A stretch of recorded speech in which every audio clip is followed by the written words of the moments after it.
Welcome to Business Reporter's Water and Energy campaign, hosted by the Telegraph Online. Today, we're looking at what businesses can do to help in the fight against climate change. I'm joined by Paul Simpson from CDP, the Global Environmental Disclosure Platform.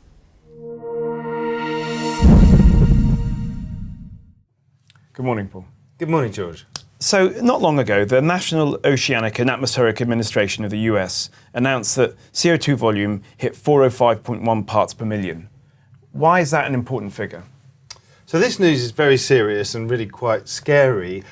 Emissions passing 400 parts per million in the atmosphere. We haven't seen that level for more than 4 million years, and at that point, humans didn't really exist. So this is unprecedented in the human history. That is understood, the 400 parts per million, to be the upper level of which we can keep warming below 2 degrees. So the more emissions in the atmosphere rise, the lower the probability of keeping at 2 degrees. And 2 degrees is the really safe level, agreed by all the scientists, agreed by all the world's governments in Paris in December 2015, that we mustn't surpass. What that means for us now is we absolutely have to peak emissions by 2020 and then rapidly decline them thereafter. And that's a challenge and an opportunity for the global economy. And if we don't, there are huge risks for the global economy. Disruption to agricultural yields and supply chains, and the risk of stranded assets for investors. Thankfully, we're really beginning to see the global economy engage with this issue and develop change, because there are huge business opportunities from doing so. Okay, so say we got 1,000 CEOs from some of the top companies in the world in a room together, and you explain to them what's happening and why we're at such a watershed moment. How many of them do you think would leave that meeting, go back to their boardrooms and start to take sustainable action? So when we started CDP 15 years ago, it would have been a very small number. And thankfully, we've seen an enormous change, a mainstreaming of environmental awareness across financial markets. Investors are very engaged with this issue now, pushing companies for disclosure. And the majority of CEOs now see that they need to be acting on climate change, and there are huge opportunities of doing so. So how many companies are actually putting measures in place right now? So certainly more than half the world's companies are already actioning on climate change. So this is becoming a new business norm. Through CDP, we saw that over 6,000 companies disclosed last year on climate change. That represents 60% of market capitalization. And a number of these businesses are taking really leading action. There are 300 companies who've committed to set a science-based target. That's an emissions reduction pathway for their business in line with this 2 degrees pathway. And that includes companies like Walmart, L'Oreal, Dell, Kellogg's, Coca-Cola. So these are big mainstream brands.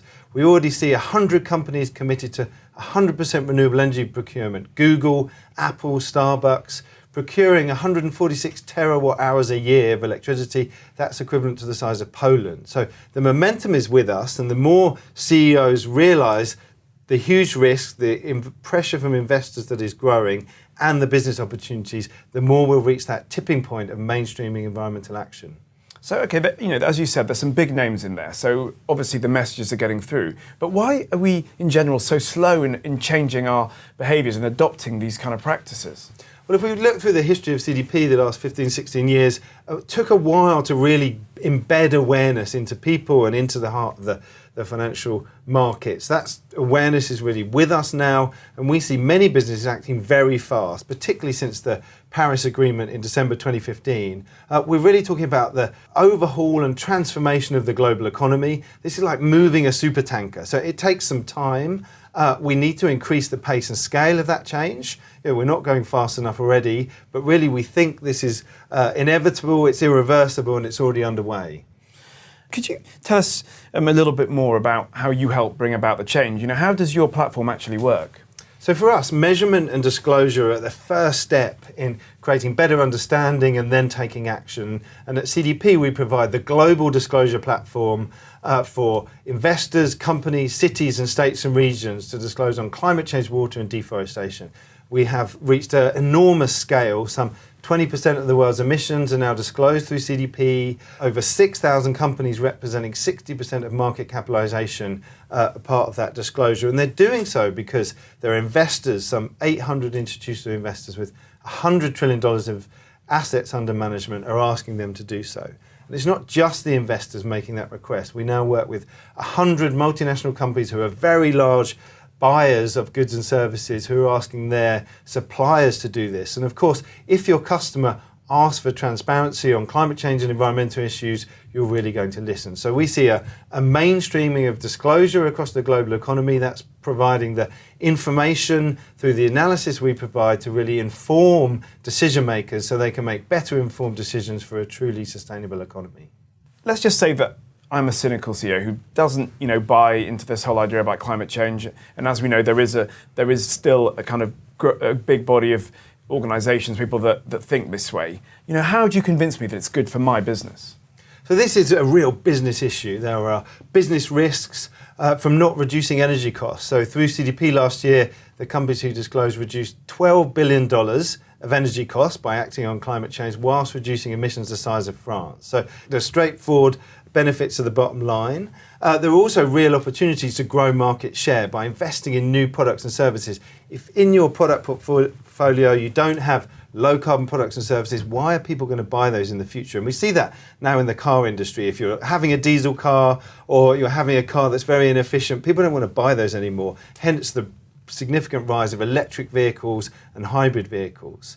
And of course, for the cynical CEO, what their investors think really matters. So 800 investors with $100 trillion of assets working through CDP to request those disclosures from companies. So for businesses, it's really very clear, and for the CEOs, are they going to carry on business as usual, increasing the risk for their own business, facing increasing investor pressure for change, or are they going to embrace the transformation, get ahead of the curve, and bank these opportunities in their businesses? And ultimately, you don't need to be an environmentalist to understand this. If we now just turn our minds to the future and look ahead a bit, are you optimistic, and should we be? Absolutely, I'm optimistic. CDP we started some 16 years ago, and in that time we've seen this mainstreaming of awareness on climate change and the environment and the need for action. And we see now enormous momentum really building up. All the world's governments have agreed on the Paris Agreement. We have a slight blip with the US administration recently, but actually businesses are driving this momentum. They can act faster than governments, and we see businesses setting science-based targets, procuring renewable energy, using carbon price in their business. So at CDP, we see our role as providing businesses with the tools for change and inspiring that action. Paul, thank you very much.